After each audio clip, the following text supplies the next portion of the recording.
All right. Lots of folks joining. We're so happy to have you here today. We have an incredible group gathered. And so I'm very excited. I'm excited about all of our webinars, but I'm very extra excited about the content that we are covering today. It is going to be so rich and really just respond to so many questions that we get all the time. And so, yeah, with that, let's take a look at what we have to cover today. So, we'll go ahead and get started with Eduardo Gomez. He is the head of product and supply chain decarbonization at Green Project Technologies. He's been working for over a decade, helping especially enterprises manage and report and reduce their emissions. He'll be speaking to the sort of evolution that we've seen in supplier engagement from reporting for reporting's sake or data collection for reporting's sake really to much more actionable decarbonization oriented data collection. From there, we will hear from Lauren Porter, who's the Director of Growth and Innovation at HowGood, working specifically with the retail and food service and distributor sectors, looking with a deep dive at food ingredients, especially. So, for those of you with food and ingredient supply chains, we'll take a look at just how hard it is to collect that data and why it makes such a big difference. From there, we'll hear from Michael Streitberger, who is the head of partnerships at HowGood, looking at, you've collected all this great data, you've got all this data finally in your hands. What do you do with it? How do you make use of it and bring it into your daily operations? And then lastly, Blythe Chorn, who is the Global Scope 3 lead managing director at KPMG, who's going to take a look at some real use cases and share some stories of the customers that she and KPMG have worked with to reach that decarbonization in their supply chains. As always with our webinars, we will leave time for Q&A. We always love to answer questions, so please feel free to drop any questions in the chat as we go through. Feel free to engage with one another, introduce yourselves, where you're calling in from, what you're working on, where you're finding successes, etc. And we'll be sure to address those questions at the very end. Lastly, my name is Eva Clark. I'm the VP of Marketing and Communications at HowGood, and working on these webinars is one of my very favorite things to do. So with that, I will pass it over to Eduardo to get us started. Great. Hey, everyone. And just before we go on to the next slide, I just wanted to start by taking a step back and reminding ourselves why we're all here, right? Because I think in the day-to-day of everything, of supplier engagement, it's easy to get lost in the mechanics and lose sight of what we're actually trying to achieve. Because ultimately, supplier engagement really is a means to an end, right? Supplier engagement it isn't about sending out suppliers. It's not about collecting data or building dashboards. Ultimately, the objective of supplier engagement is to reduce supply chain emissions, to reduce your own products' emissions, and to credibly demonstrate those reductions to your own customers that are asking you for that progress. And so, that end goal really has commercial stakes, right? The emissions in your products are increasingly what customers are asking about. And so, that recognition that decarbonizing supply chains, is a way to protect and grow customer revenues, not just a reporting requirement, not just as a way of understanding where your supply chain emissions is what I think is what's driving the urgency and some of the shifts we're seeing and the evolutions that we're seeing around supplier engagement. So I wanted to keep that North Star in mind because I think ultimately taking a step back as this space has evolved a lot over the last few years is really critical. Okay, so moving on to the next slide, right? The way we think about supplier engagement over the last several years really fits into two phases. Phase one started, and I think for good reason, with understanding where suppliers actually were. Like I mentioned, surveys went out, but companies started realizing that a significant proportion of their suppliers, of their supply chain emissions, weren't measuring emissions yet, right? They were very early in their maturity journeys, didn't have product carbon footprints. And so, the next logical step as part of that phase really was to help them, help provide tools to suppliers to calculate these emissions so that you could actually start to compare emissions, products within your supply chain, suppliers within your supply chain, and to start meaningfully using that data within your own Scope 3 reporting. And I think while that's been real progress, like I've just mentioned, having that data isn't the same as actually acting on it. It's not the same as actually making progress towards that end outcome.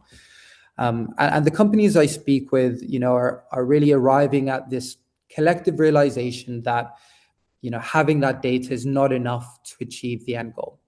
So phase 2 is about achieving that end goal. It's about execution. It's about taking that supplier specific data and using it to drive down emissions. It's about replacing industry averages with real product level footprints from the facilities that you purchase from, and building in targeted reduction strategies around where those emissions actually sit within your supply chain. And ultimately, and I think this is a sort of the final but almost most important part, is actually embedding carbon into the procurement decisions, the frameworks that you have around sourcing, around RFPs, not just as a sustainability metric that's living in a separate sustainability report in your Scope 3 report, but generally as a KPI that sits along price, along quality and lead time, right? And I think the companies at the leading edge are the ones that are actually using verified carbon data to compare suppliers, to inform which supplier wins a contract, to drive contractual conversations. Because ultimately, I think if we don't get to phase 2, we've built an incredibly sophisticated supplier engagement and measurement machine, but that doesn't actually move the needle to reducing our own Scope 3 targets and our products' emissions. So moving on to the next slide, I'm going to spend a little bit of time talking about this execution gap. What are some of the main problems that we see around why these engagement campaigns stall? So problem number 1 is around data consistency. I think you could probably ask 10 suppliers for their emissions data for product carbon footprints, and you probably get 10 different methodologies, 10 different boundary assumptions, right? 10 different levels of confidence in the data that they've provided, right? You might get one supplier that gives you a third-party verified product carbon footprint, but then the other supplier, just gives you a back of the envelope estimate. And that means that you just can't compare them, and you certainly can't act on them and use them for sourcing decisions. So I think the most fundamental elementary piece is this data inconsistency, trying to get your suppliers in a shared methodology and in a shared understanding around what data you need and what format it needs to come in. The second big problem is around scalability, right? I've spoken to many companies that have run very successful, small, focused pilots, maybe 20, 30 suppliers, with lots of hand-holding, really great engagement. But when they try to scale that to 250, 500, 1,000 suppliers, because that's what their target requires, then it really it falls apart, right? It doesn't scale. And so we need to really think about approaches that scale. How can we use technology? How can we use educational resources to help scale the engagement that works at a pilot level, but that doesn't yet scale towards that full-scale approach? PCFs aren't operationalized, right? I'm seeing that as a key issue, right? Even when companies can collect PCFs and can compare them because there is methodological consistency, those numbers tend to sit in a spreadsheet or in a system somewhere, collecting dust, and aren't actually operationalized for decision making, right? Category managers aren't using those, in their quarterly business reviews. Sourcing teams aren't using that to make real sourcing decisions. Then there's this kind of related point around carbon being disconnected from commercial decisions, right?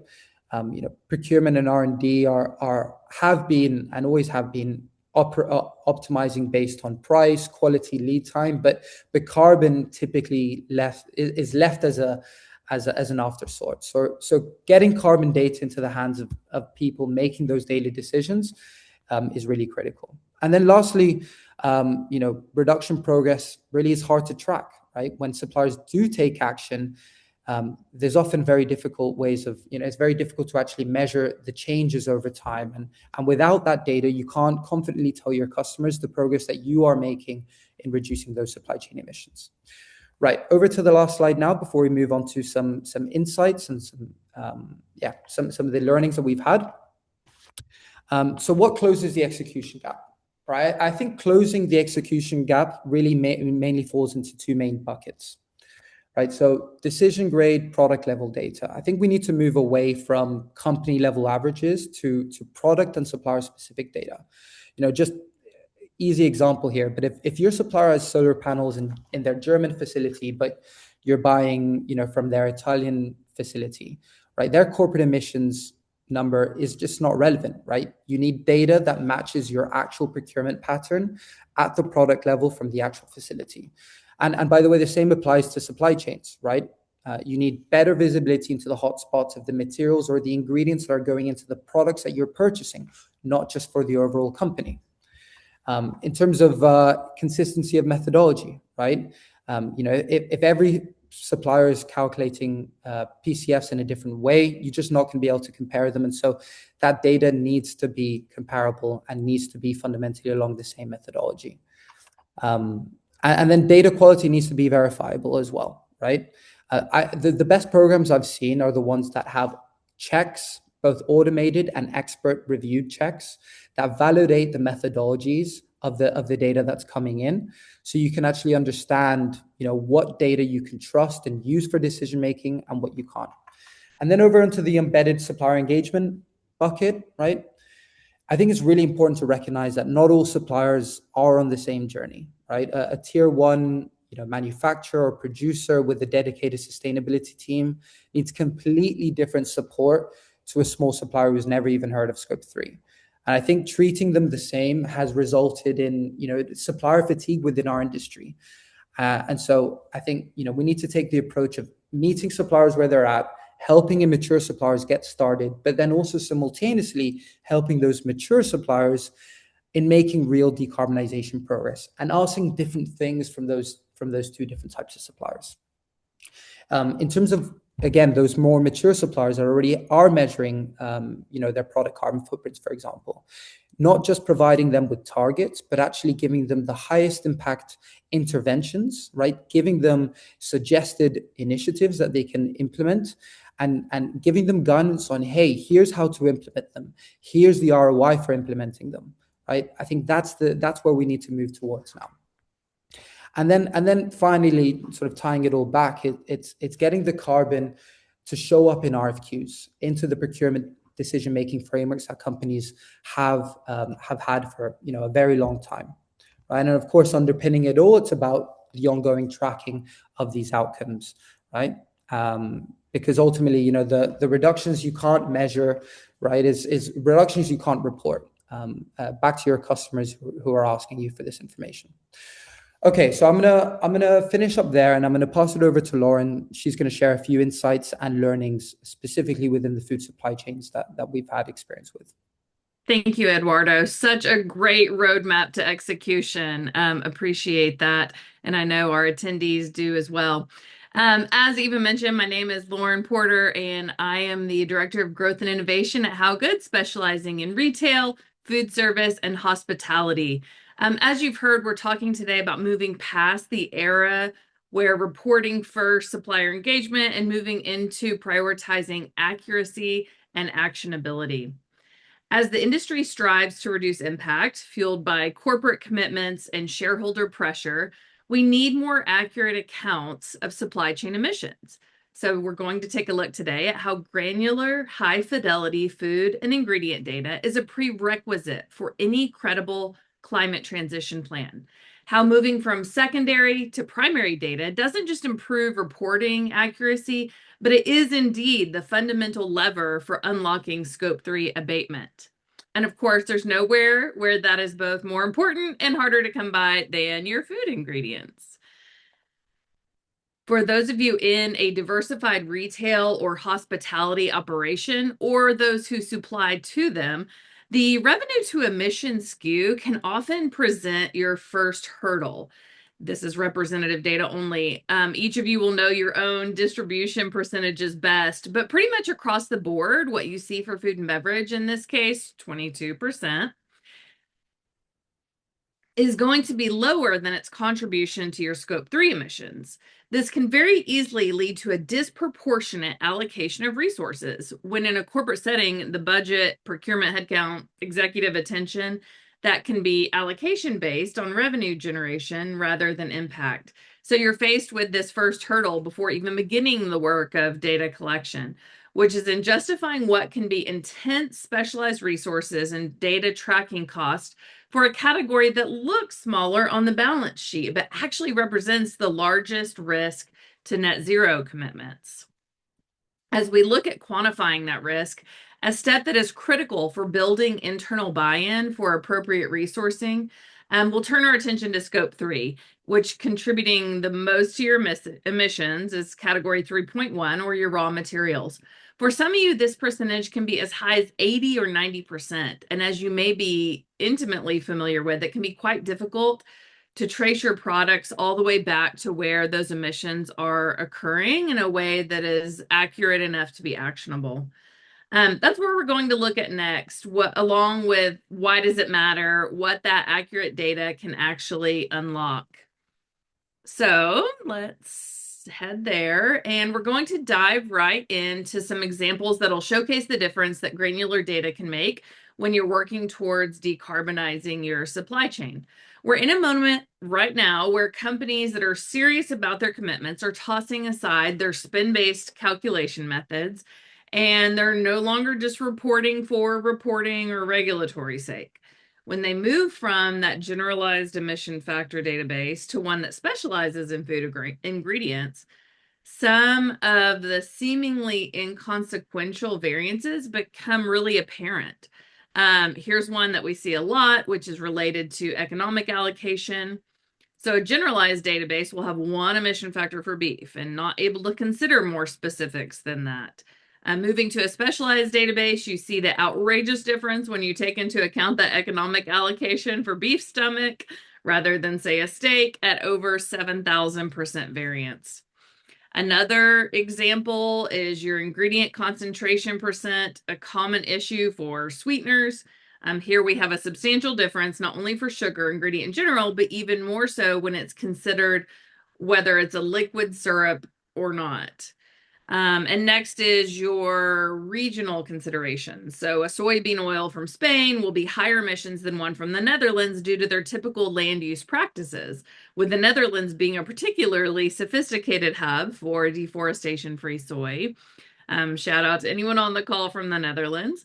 If you're sourcing from there or any of these examples, you want to be able to claim credit for that sourcing. You want it to be reflected in your Scope 3 reporting.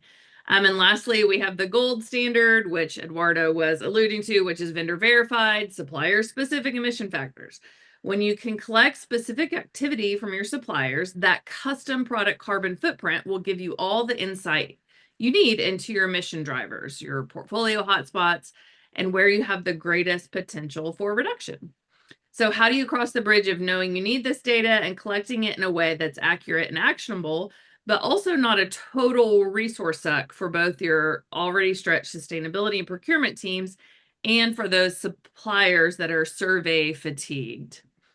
And that is where you may want a more granular supplier specific information. How do you get it?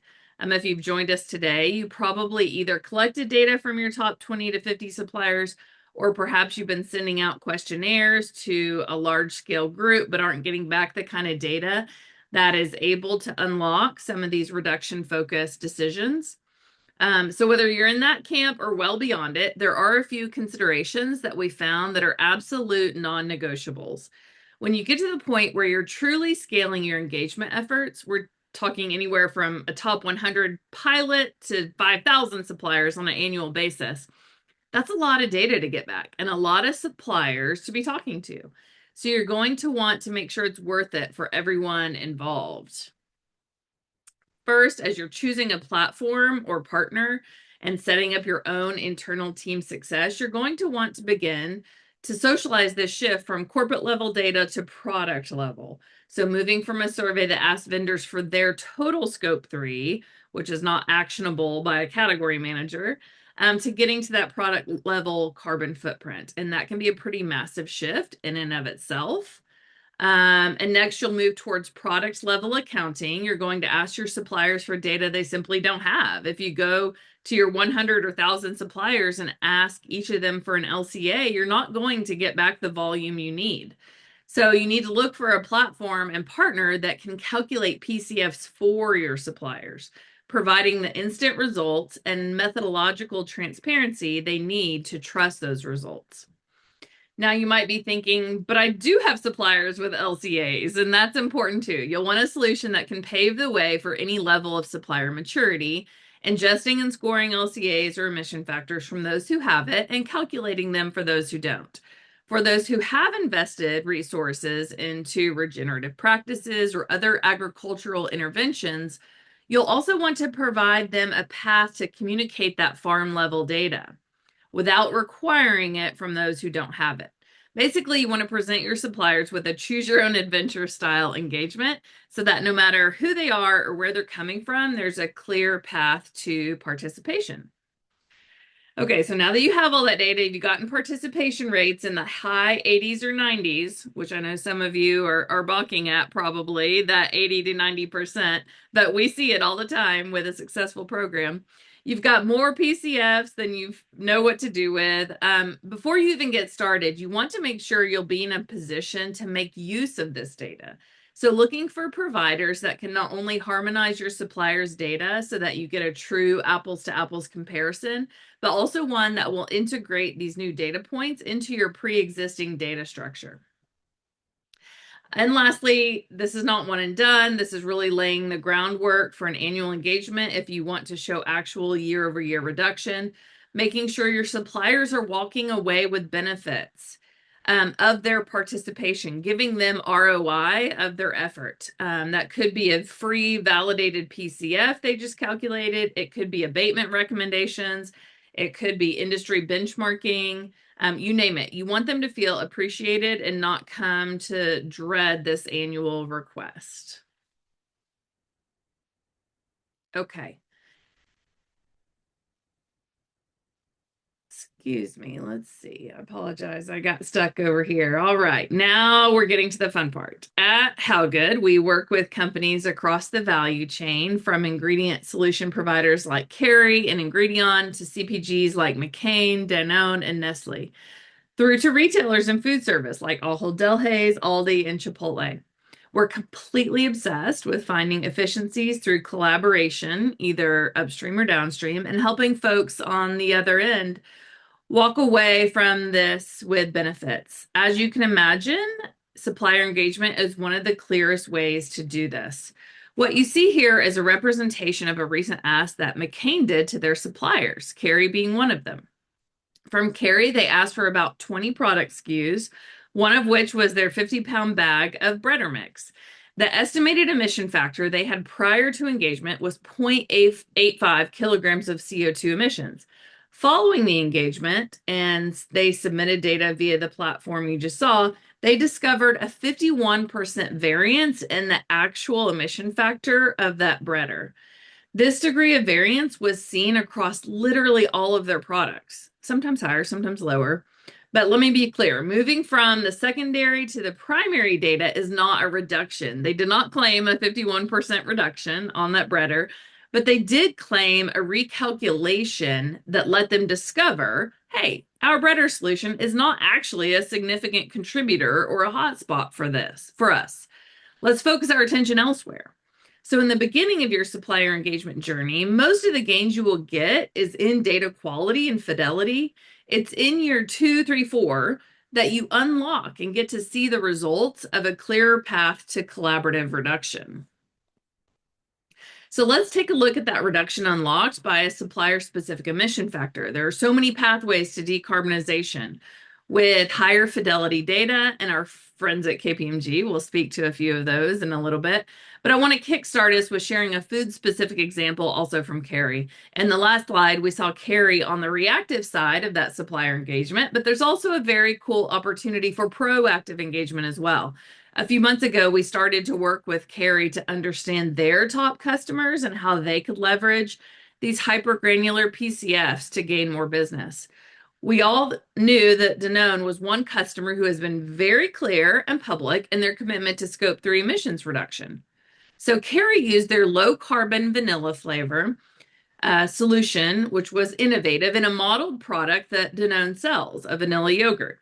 Their supplier specific emission factor showed a significant reduction in the footprint of that yogurt product, giving Carrie a clear procurement justification for their product to be integrated into Danone's portfolio.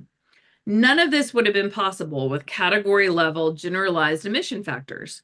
When you pair that high fidelity data with genuine buyer supplier relationships, we can truly unlock the degree of industry wide emission reduction we need to reach climate goals. So, I spoke briefly about the importance of data integrations and interoperability. I can't emphasize enough how important it is to ensure your systems are speaking to one another and you're able to make sure your supplier data is in as many areas as possible. Now I'm going to pass the baton to my colleague, Michael Streitberger, to speak briefly to that data interoperability. All right. Thanks, Lauren. And yeah, I just want to take some time to talk about the partnership, right? What's new in all of this? And I'm going to hammer away at some of the same themes that Ed and Lauren hit on, but within the construct of this next diagram that we're about to put up, and kind of a flow from left to right. So let's go there. And then, yeah, here it is. A lot of you know How Good pretty well. I think, if I were to state, one of our key philosophies in partnerships is that we look at each of them almost exclusively as innovation opportunities. And so I'm excited about partnering with the great folks at Green Project, but I'm even more excited about what we're building and what we'll be able to deliver together. And a lot of you know How Good's been a long time standard bearer for engaging suppliers for food and ag products and ingredients. But one of the key pieces, one of maybe the missing pieces to that picture is, the other parts of the supply chain, like logistics and manufacturing and waste management. And so, if I'm working at a company and I'm managing the entire supply chain, I'm wondering that myself. And so comprehensive supply chain coverage was always the goal from the outset. And, we each have this, best in breed product carbon footprinting capability that's kind of purpose built for different portions of the supply chain, right? Our different lanes. And so, at How Good, we've incorporated a ton of learnings just, from experience in the last, 18 to 24 months, driving participation rates higher, getting the engagement process right. And it boils down to a couple things, but, not all suppliers are alike. We know that, but not all suppliers sit in the same spot on the maturity curve, and that's just based upon our experience in agriculture. Now expand that lens out to non-agriculture suppliers, and you're solving for a completely different set of problems. So the multi-path supplier engagement program made a ton of sense to us. We're getting great feedback on it. It works really well, and leveraging the different systems for different sets of considerations and inputs. And effectively, we're meeting the different supplier profiles exactly where they are in their measurement journeys. But going to the bigger picture, right? Maybe the more important thing is enabling decarbonization. It was brought up several times. Already it's a term that gets thrown around a lot. But kind of digging one level deeper, we really challenged ourselves, and I know Green Project did the same, to maximize the amount of insight. So if you can't tell one supplier from another, then we haven't accomplished anything.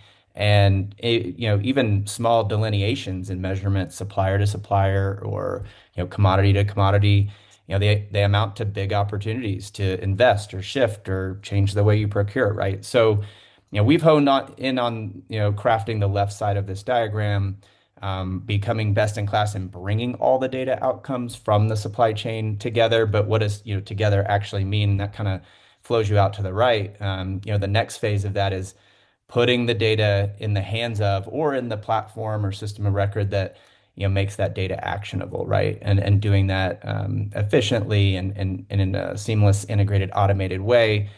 So when we say interoperability, business decisions don't necessarily get made on carbon alone, right? There's, other factors. There's KPIs, both inside sustainability and outside. So, you see some of the examples of how and where we can integrate supplier PCFs, both from a reporting, a disclosure standpoint, a supplier management standpoint.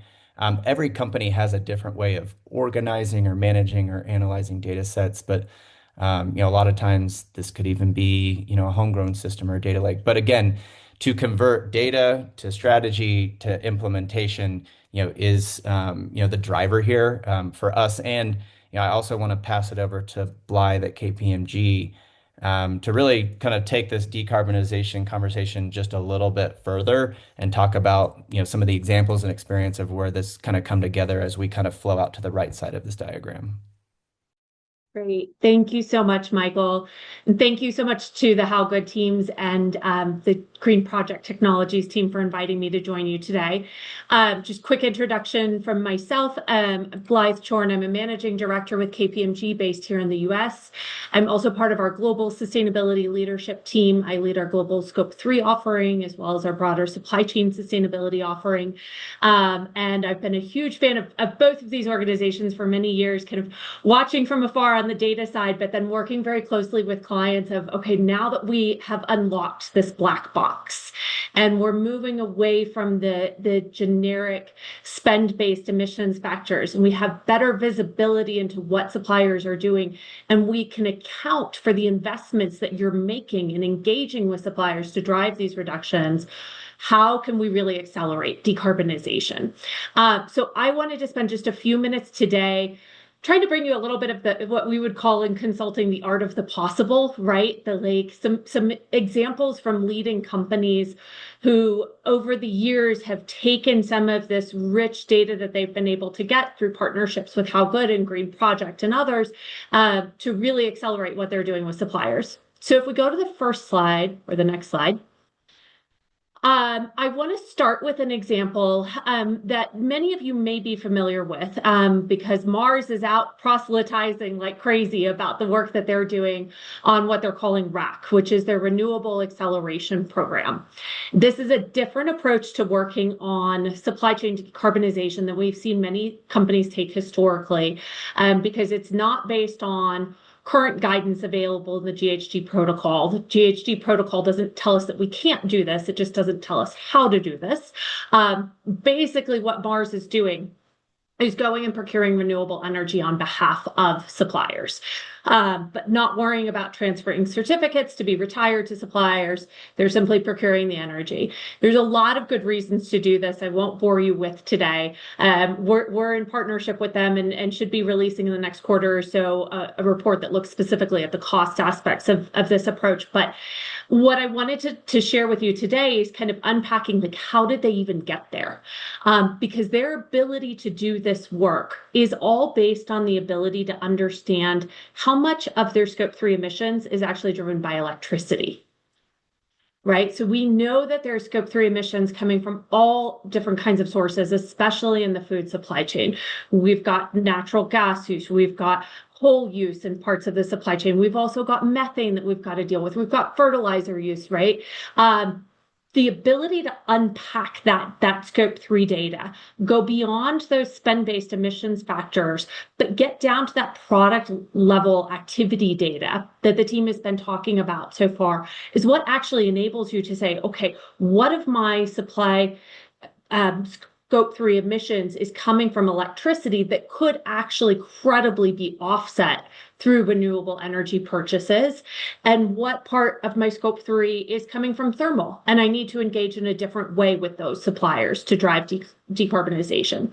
But it's this deeper data and disaggregation that's enabling us to take some of these innovative actions in the supply chain. So whether this example, is the right fit for your company, there's all kinds of questions. It's new, it's emerging, but I think it's very illustrative of how this deeper disaggregated and more granular data can enable us to get more innovative with the way that we're working with suppliers to decarbonize.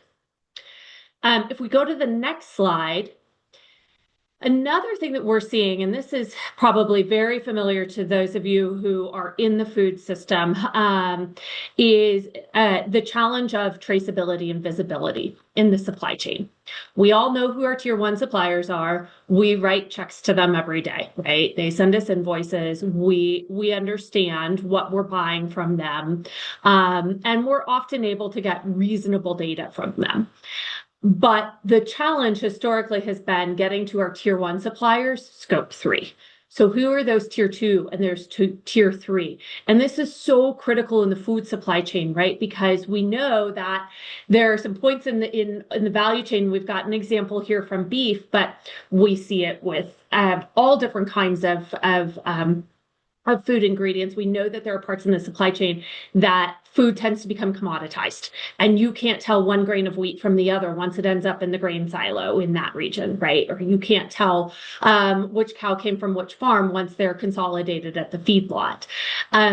The work that HowGood and Green Project Technologies is doing, though, to enable us to engage with suppliers and get that supplier-specific data and where they can provide us that scope 3 starts to bring visibility to this work, and starts to enable us to say, actually that hotspot is way upstream in feed production for cattle, and the nitrogen and fertilizer use, as well as what's happening with methane production during backgrounding at feedlots. So it enables us to have a better picture of where those hotspots are and what's driving them, and then ultimately to go engage with those suppliers. So I think another example of where data is really opening up the opportunity to be more strategic in where we engage. We've actually worked with one livestock production company that did just exactly this. They tackled the issue of feed for production and were able to demonstrate that they were bringing a lower carbon intensity product to market, which helped their commercial proposition with the retailers and then ultimately with consumers. So there's a real competitive driver to doing this work. It's just all about having that data to get the visibility. And then just one more example that I wanted to hit on before we have a little bit of discussion here. If we go to the next slide, we've heard a lot about the challenges of operationalizing this data, right? And I will say this is kind of my favorite part of working in supply chain sustainability is how do we take sustainability and make it part of supply chain? Because when we as sustainability only maybe have so much influence on supplier selection, supplier contracting, it's all about getting that data in a form that is usable and understandable to sourcing and procurement and supply chain management, like Michael was talking about. So there's the technology piece of that for sure. And I may come back to that later in our conversation today. But there's also the incentive piece. And I wanted to share some really fun work that we're able to do with a food manufacturer last year around looking at incentives. We had to be able to take the supplier emissions data and get it down to the BOM level, the bill of materials. So again, we needed that activity level data. The spend-based data was not going to get us there to understand which suppliers were driving the footprint and which had opportunities for improvement. But once we got that activity level data, we were able to break it apart into what are all the different components, who are all the suppliers, who within the organization is managing the category for those suppliers, and how can we set targets for that category and link it to incentives for the category manager.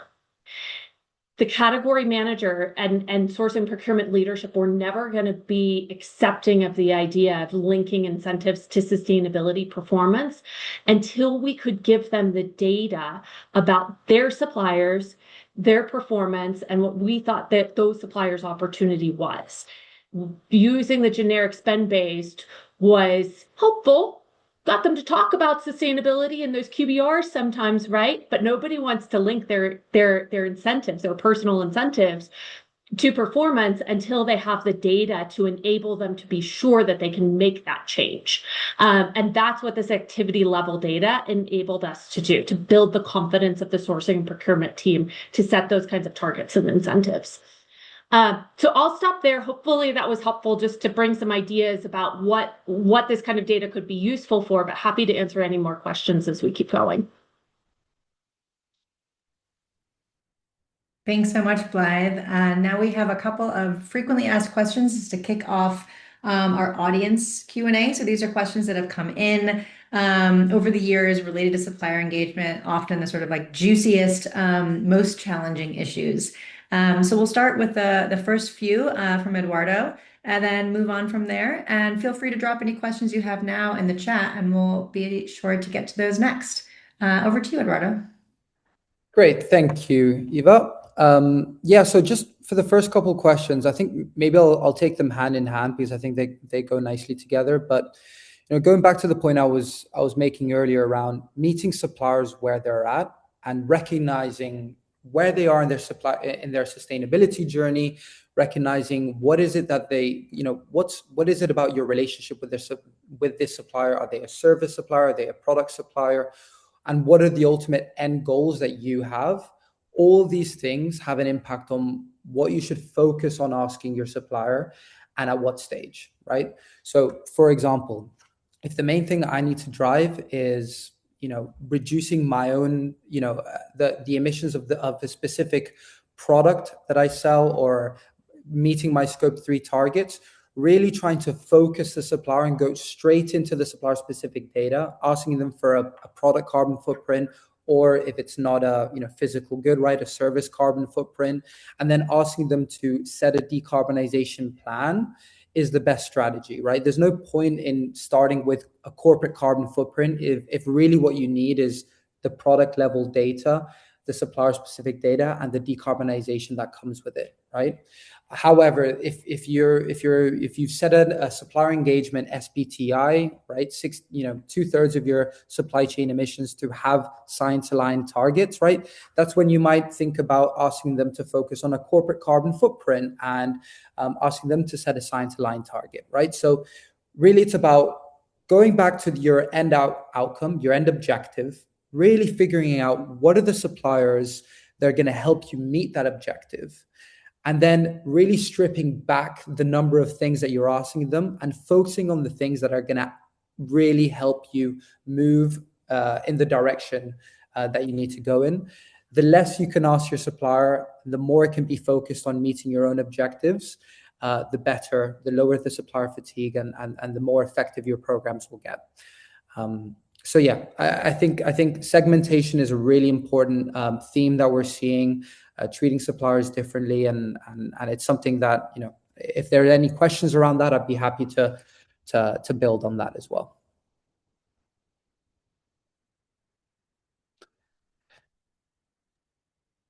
And Blythe, over to you. One question that we often get is how can I ensure that the data I get back is properly operationalized? I have all of this good data. What do I do with it to really make a difference, especially in procurement or any other daily operations? Yeah, it's such a good question, because this is where the value really gets realized, right, of doing this work. And Michael, please jump in and share your perspective as well. I know you and I've talked about this a little bit. I will share that the first time I really thought about this, I was sitting with a manufacturing company, and they had done all of this work to gather supplier-specific data for emissions, but also on social performance and a variety of other topics, right? They had really great, rich data. And I said, can you show me how you access that data? Where does that data live? And we sat down at a desktop in the procurement office, and we sat down and they started clicking through. It took them a few minutes to kind of click through, and then they pulled up a PDF. And it was a PDF that was essentially a PDF of an Excel, right? Like the headers didn't move down. Like you couldn't even tell. It was like 20 pages long. You lost the column headers. You didn't know what the data meant. And it was like, does anybody use this? How do they use this? Do they understand what this is? Do they even know where it lives? Right. And then you go talk to procurement, and I'm sure many of you have experienced this, and they say, I have a full-time job. I am not a sustainability professional. I don't understand what any of this means. To me, that is really the crux of our opportunity in this space, is to take all of this rich data that we're getting from suppliers and make it meaningful to procurement. What are those few KPIs that they need? How do they interpret them? And then how do they balance them against everything else that they're used to thinking about from a more traditional procurement lens? So how does a supplier's emissions performance and energy efficiency performance rank in compared to their OTIF, their on time in full performance, and their price history and forecast over time? At KPMG, we're trying to do a lot of work from a systems and a data and technology perspective to bring all of this together and to give our clients what we call a single pane of glass through which to view their suppliers. So they're looking at those traditional procurement metrics. They're looking at emissions performance. We're pulling in climate risk data. We're looking at the logistics routes that they're taking. We're pulling in geopolitical data to try to give them one view of the supplier that most importantly includes this sustainability information, because we know it's critical, not just from a climate perspective, but to day-to-day business continuity. But we have to bring it to them in a way and kind of contextualize that data that it's useful for sourcing and procurement. Yeah, I think that's a great take, Blythe. And I actually think that the third and fourth question are actually very much linked, right? There's a technical component to this. There's a data quality component that we've hit on many times. And then there's a cultural component to how data informs risk mitigation. And maybe just one thing of what we've seen working, just to kind of get into the tactical, aggregating these calculations into a scorecard of sorts, right, at the supplier level. And risk can be measured against several factors. Certainly climate, you mentioned some of them, Blythe. Things like water usage, nutrient density, costs, safety, compliance. Trade-offs are going to come with each of these, and doing an annual supplier assessment also allows you to see that trajectory, or kind of that time-bound nature of where some of those risk valves are being released. So kind of shifting procurement to higher performing suppliers. I think that last one, I can touch on really quickly, and then we want to get to the Q&A. But a couple of paths here, for best practices. First one, more transactional, when you're, manage to fully integrate your supplier data into annual reporting, which I didn't touch on as much when you saw the diagram that I showed, but the accounting and disclosure platforms that can often kind of facilitate that reporting and disclosure in an automated way, like a Workiva or a Watershed. It becomes necessary to refresh your data annually in order to show reduction progress. So that kind of builds the internal justification. And then the second is more, relationship based. So, you really start to move the needle on reduction targets when you're getting to this joint roadmap with your key suppliers. Maybe it's a top 5, maybe it's a top 10, but, align on the incentives for showing the improvement. And now the justifications, not only with your internal teams, but also with your suppliers, and everybody gets a win out of it. So I'm going to stop there, and I want to move us, just in the spirit of time, to Q&A, Eva. Great. Thank you all so much. So we'll move ahead to the audience Q&A. We've got good questions coming in already. I'm also going to bring in our Chief Product Officer, Nina De Palma, in case we have some questions. Looks like we already do, actually, about platform capabilities as well. And some good questions about how sort of collaboration works between all of our groups here. So feel free to continue dropping questions in the chat. But I'll go ahead and start us off on a question from Christine about how Green Project's platform is sort of connected to HowGood's, HowGood managing those food ingredients, and Green Project the non-food non-food suppliers. And Nina, I'll go ahead and ask you to kick us off. Eduardo, please feel free to chime in as well. Awesome. Thank you so much, Eva. So I think the combined solution really shows its strength when you think about highly diversified retail settings, which is literally like why we're all here for this particular webinar. I think as one of the slides that Lauren showed earlier illustrated, there is such a range in terms of the nature of retail supply chains, and what a combined solution between HowGood's platform Lattice and GPT's platform allows you to do is really get a comprehensive look at all of your vendors, right? Route them appropriately depending on which part of the business and what type of emissions they make up, and then attenuate your outreach or your engagement strategy based on what type of supplier they are and what types of information you need to collect from them in order to make actionable progress towards your goal. So I'll give like a sort of wacky example of like the difference between data points that you'd want to collect on a food product, which changes actually like seasonally based on regional sourcing, et cetera, versus the type of information that you'd want or need to collect on a piece of electronics that you're selling, 6 aisles over. Those are very different sets of questions. The cadence for collecting that data is also different. And so we want to route those suppliers for the most appropriate pathway using a consistent calculation method, then to harmonize that data back together again so it's valuable, actionable for your teams. Eduardo, I'll Yeah. hand off quick to add any No, details. that was great. That was great, Nina. The only thing to add there is, and this comes back to actually one of the other questions in the chat, right?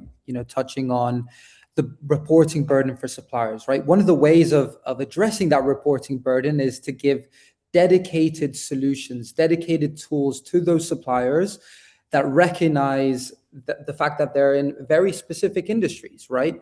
HowGood has spent, many years designing their product carbon footprint solution for the specific needs of food products. And we've done the same as well for non-food products. And so really trying to meet suppliers where they are, not just in terms of their maturity, but also the industry situation and context that they find themselves in, will help address supplier fatigue and will help increase engagement rates from your whole supply chain, not just in certain sectors. And then you can tie that data together and engage your procurement teams, not just procurement teams within your direct procurement, but also in your indirect procurement, so you have a cohesive strategy. Thanks so much, Eduardo. And I think you segued nicely into the next question about that, the burden that suppliers feel, which is very, very real. And that we all it is our collective responsibility to lessen. You spoke to sort of meeting suppliers where they're at, speaking their language, giving them tools that are consistent with the way that they think about and report on their own products, which I think is so important. Lauren, if you have any additional insight from our work with food ingredient suppliers, would be happy to hear. Thank you. And again, I do hear this from retailers, and they're looking for tactical solutions to help build and strengthen the relationship with their suppliers so that the supplier does take action when asked. And they take that responsibility seriously. And so I think that first and foremost, with those strong relationships, comes the commitment that the supplier is going to get ROI from this. They're going to get realized value, whether that is directly from the customer requesting the data or whether it's from the service provider collecting the data. So, for example, giving the supplier the calculation of the product carbon footprint, where you're giving them back that information for what they're submitting.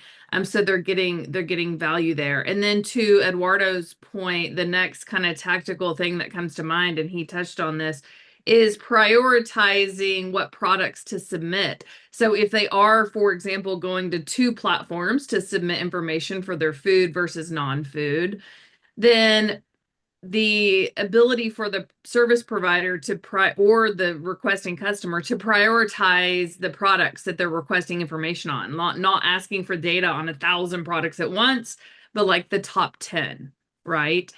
So those are a couple of tactical things to come to mind. Eduardo, happy to hand it to you if you have anything to add on non-food. Yeah, in terms of other tips and tricks, one of the things that we try to do is populate information on behalf of the supplier for things that we already know, right? Is there anything that we can identify, right? Use AI to scrape information about the supplier to pre-fill some of the questions that you might have wanted to ask them already, right? Of course, when it comes to calculating the actual product carbon footprint, that might be more difficult, right? You're not going to find their bill of material online, but it's about trying to remove barriers for things that you can remove them on so that they can focus on what matters to you, right? Which is the supplier specific PCF data. Thanks so much. Our next question is, let's see, so many good ones. Related to the last one, which is, where's a reasonable place to start? What's a reasonable number of suppliers to reach out to first? And I think that this is frankly really hard to respond to because so much of it depends on your pre-existing relationships with your suppliers. We've worked with lots of folks who have a set number of suppliers that they are sort of like moving along on maturity levels. And so it's sort of the obvious place to start with those 80 or those top 200, and then sort of progress from there. But we've certainly seen that it does not hurt to reach out to a larger group. It's also a really nice chance to kind of like set a baseline, see where you're at, before you then start to move on. Blythe, I see your head nodding quite a bit. If you'd like to add on any there, I'd be happy to hear from it. Yeah, I definitely agree with that point, Eva. I think, yes, we need to be mindful about the burden on suppliers and the asks that we are making of them. And so anything that we can do to coordinate within our own organizations, those asks that are going to suppliers. So if we're asking for updated product safety material, for instance, and can we tag this ask on and kind of consolidate those communications to suppliers? That being said, I think the signaling is so important and sometimes very underplayed. You might not have an expectation yet today that a certain portion of, let's say, your transactional indirect suppliers are going to provide this information for you. But number one, it's important that they know that this is coming because we all know from our own experience, you can't set these programs up overnight, right? And it's not fair to ask suppliers to. So signaling to them that this is coming is really important. Number two, you never know who else in their value chain may already be asking for this data. So you may just be a small transactional buyer for them, but they may have large strategic buyers who are asking the same thing. So they may be able to provide you with the data regardless of your buying relationship with them. So I think it doesn't hurt to ask. And then number three, when you look at it from your own corporate perspective, this is one of the lowest touch ways that we can engage our suppliers and send that market signal to them. And so we often from KPMG encourage, think about the level of effort on your side and what it's going to take for your investment. You can't go have one-to-ones about renewable energy procurement or measuring nitrogen use on every field for every supplier. But you can send out a supplier survey and start to signal and ask for this information, right? Knowing that those segments and of how you interact with suppliers will shift over time. Yeah, not overnight, but certainly good to get started as soon as possible. We've had a couple of questions come in related to collecting farm level agricultural practices. This is going to become, as we are all sorting through the new land sectors and removal standard, this is going to become more and more important for companies to hold that farm level detail from their suppliers, and it is hard to get. So we've had one question specifically about pesticide residue and another just about sort of implications of agricultural practices and farm level data collection in general. Nina, I'll turn to you to speak to how HowGood addresses these particular issues. Awesome, thank you. Yeah, I think the way that we've approached it is to make sure that it's available sort of in line, right? So we have a part of the platform called Field Scope, which allows a supplier or a manufacturer to actually just embed that information straight in either the ingredient or the finished good, semi-finished good calculations. That's really important because this data, when there's been investment in going to get and collect this data, we want to make sure that it can be used as far and wide as possible. So embedding it in the PCF is really important.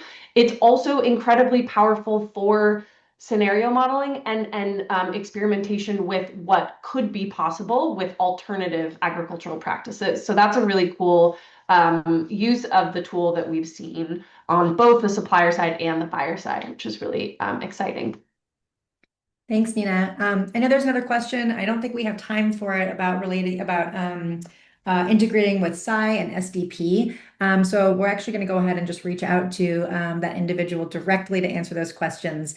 For anyone else who wants to continue the conversation or has more specific questions, we're going to go ahead and drop Blythe, Eduardo, and Lauren's email addresses right in the chat. Feel free to reach out.